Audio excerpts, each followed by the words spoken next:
caratterizzare la nostra offerta di politica rispetto agli alleati con cui scegliamo di combattere.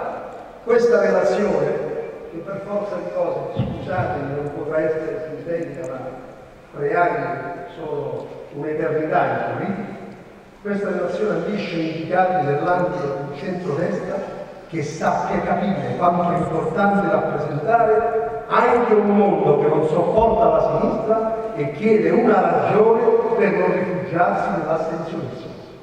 È sicuramente complessa la traversata di una forza politica come la nostra, che pure ambisce a diventare punto di riferimento per quei milioni di italiani che oggi sono invece sbandati alla ricerca di approdo.